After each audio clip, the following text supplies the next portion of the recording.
at the Embassy of India in Washington, D.C. We have with us Hemant Patel. Hemant, this is the first time the embassy has invited us here in Washington, D.C. The AHOA is the first time the presence is felt. What do you think? I think it's historic. I'm glad that we are here. You know, as an Indian organization like API, AHOA is a very strong organization, and it's about time that we nurture and grow the relationship as the relationship between United States and India grows. And our presence on the table is very vital because tourism and hotel industry in India is thriving, and we have put our efforts through our board traveling to India. So this is all going to get better from here. And I bet you, as you know, as I take over as a chairman in June, this will even go one step forward. And Hemant, how can the ambassador, Madam Ambassador Meera Shankar, help the hoteliers get more business, invest in India, also the visa norms? How can she help? I don't know directly how much Ambassador Meera Shankar can do, but absolutely she can play a role in what we can do. And for us to do something in India, which we already have started, Embassy of India and Ambassador of India in America, if she's on our side, that makes it a lot faster. The bureaucracy and the red tape gets a bit easier for us to work with. Jimmy, tell us what issues you brought to the capital tomorrow. We're going to meet with Ambassador Meera Shankar here on issues that AHOA and India can help the members. But what about also the capital DC tomorrow? What issues are you fighting? Well, we're all fighting a lot of the similar issues. OTAs and the bills that they're trying to propose, which would exempt them from taxes. There's another issue we've been talking about is the death taxes and how that's going to impact small business owners. I think, what's the other issue? Third, I'm lost. Visa, yeah. Travel Act, where we're trying to improve the visa process so more I guess, foreign travelers are able to make it to the States, spend their money here rather than spend it in Europe.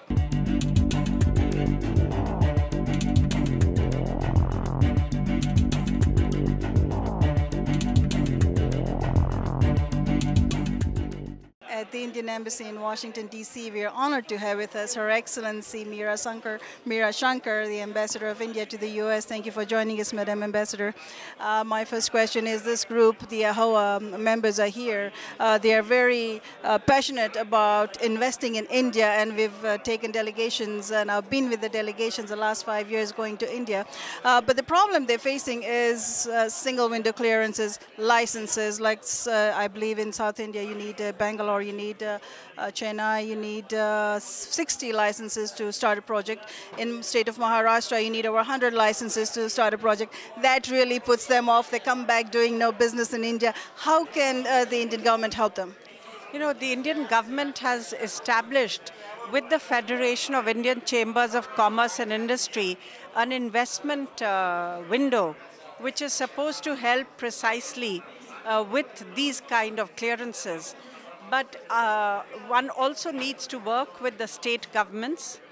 And I think if you can provide us details, we can also write to the state governments about the need to rationalize some of their procedures so that the number of approvals and licenses required comes down. So we would very much welcome feedback from your delegations on the difficulties that you face, because when we get that feedback, we can look at how we can address those difficulties. So they can write to the embassy in DC. Sure.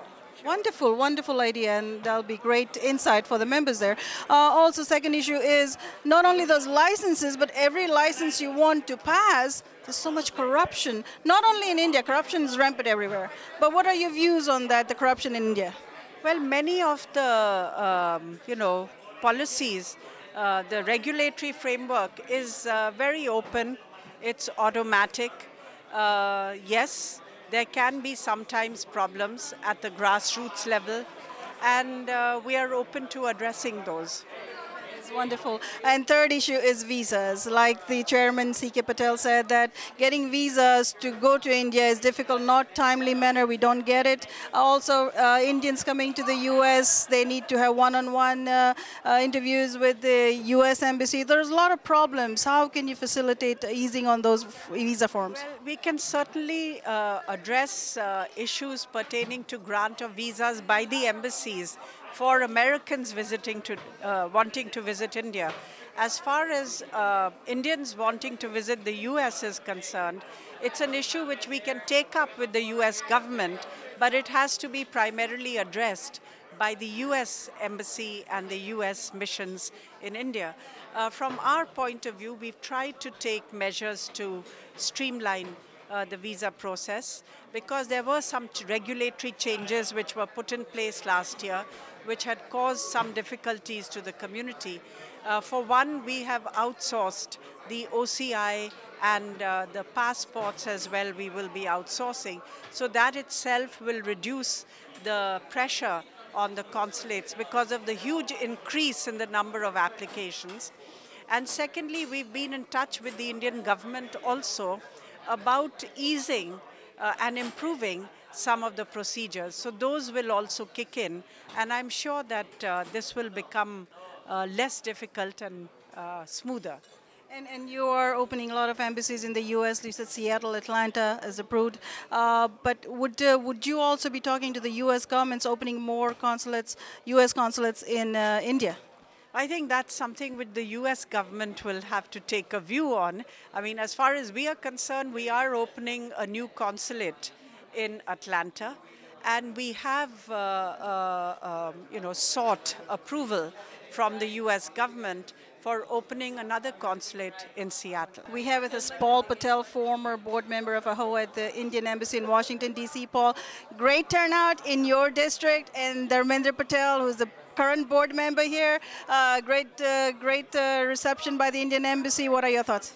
Well, we'd like to welcome everybody to Washington, D.C., our hometown here. And we're glad with the whole Washington delegation here.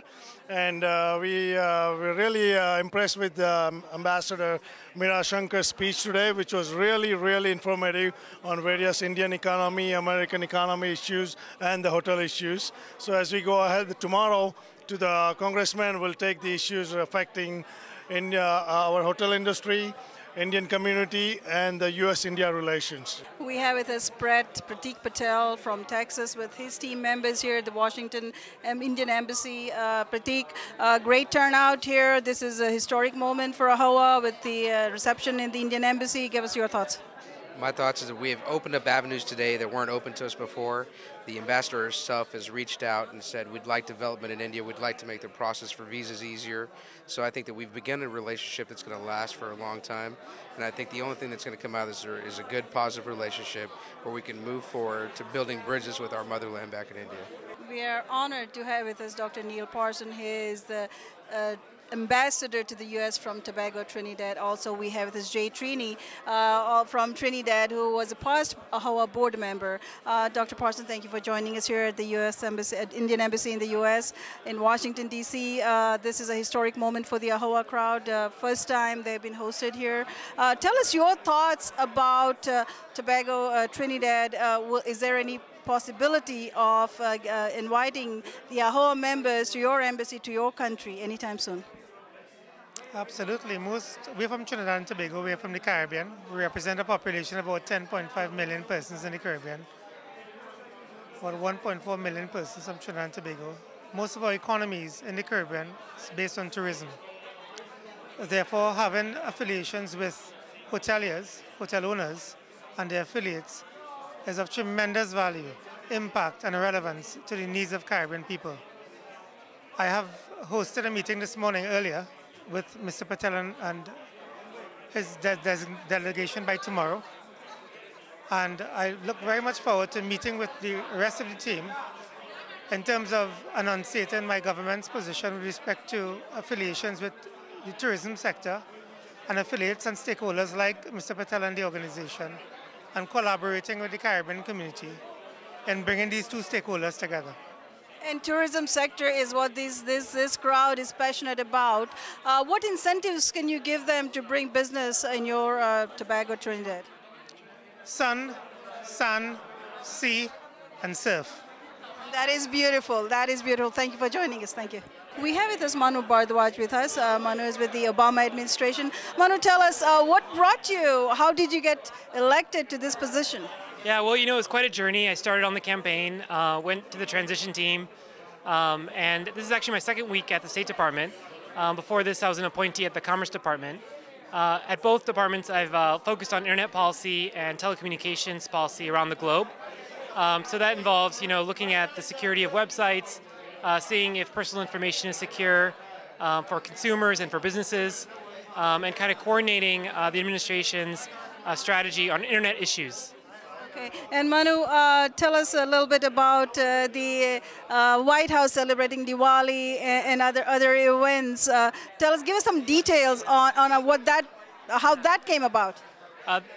President Obama, he's very aware of divergent religious views, and this was actually the first time that our president really celebrated Diwali in this fashion. It was a source of pride for, I think, Indian Americans and also us Indian appointees that this president does care, and I think it is part of his own background, being someone who has had exposure, even at a very young age, to different religions, different races, and he's been always just so supportive of, you know, Indians, Hindus, Muslims, and he has a very fresh perspective that I think we should all be proud of. So. And I think we're proud that you are in that administration. Thank you so much. Yeah, thank you. To Her Excellency Meera Shankar, in honor of forging a strong and lasting bond of friendship between the Indian Embassy and the Asian American Hotel Owners Association, April 13, 2011.